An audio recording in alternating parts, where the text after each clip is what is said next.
Time and ஒர்க்லேருந்து ஒரு some பார்க்கலாம். 9 ஆண்கள் 1/3 பங்கு வேலையை 10 நாட்களில் முடிப்பர் எனில் மீதி வேலையை 2 நாட்களில் முடிக்க கூடுதலாக எத்தனை ஆண்கள் தேவை? ஆண்களா? 9 ஆண்கள்.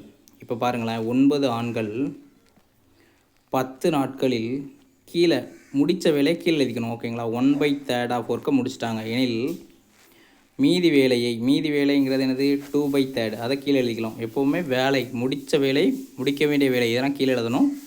மேலே ஆண்கள், ஆட்கள், அப்புறம் நாள் இந்த மாதிரி கொடுத்தாங்கன்னா அது மேலே எழுதணும். இப்போது மேலே என்ன எழுதணும்? 2 நாட்களில் முடிக்க கூடுதலாக எத்தனை பேர் தேவை? ஆல்ரெடி எவ்வளோ பேர் இருக்காங்க? 9 பேர் இருக்காங்களா? அப்போ 9 + Xங்கிறத எழுதணும். இந்த ஈக்குவேஷன் எழுதிட்டிங்கன்னா ஆன்சர் வந்துடும். இப்போ பாருங்களேன், இதை சிம்பிளிஃபை பண்ணுங்கள். 90 இந்த 1/3 மாற்றி எழுதினீங்கன்னா 3/1 இருக்கும். அப்போ மேலே 3 வச்சு மல்டிப்ளை பண்ணிக்கலாம். 3 × 9 × 10ன்னு இந்த சைடு இருக்கும். இந்த சைடு 3 × 2 × 9 + X / 2ங்கிறது இங்கே இருக்கும். இங்கே 1ங்கிறதுனால அதை அப்படியே விட்டாச்சு.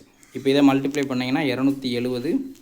இந்த சைடு பார்த்தீங்கன்னா 6 வச்சு 9 மல்டிப்ளை பண்ணால் 5 9 45, 6 9 54 + 6X/2 இருக்கும். இந்த 2 இந்த சைடு கொண்டு வந்துடுங்க. சரிங்களா? இப்போ பாருங்கள், 540 = 54 + RXன்னு இருக்கா? இப்போ RX = 54 மைனஸ் பண்ணிங்கன்னா என்ன வரும்? 486 வருமா? இப்போ எக்ஸுங்கிறது என்னது? இங்கே கூடுதலாக சேர்ந்த ஆண்கள். இங்கே கேள்வியில் என்ன கேட்டிருக்காங்க? கூடுதலாக எத்தனை ஆண்கள் தேவை? எக்ஸ் தான் கேட்டிருக்காங்க. அப்போ 486/6 இருக்கும். அடி கொடுத்தீங்கன்னா N6 48 1 6 6. X 81. Answer A. Thank you.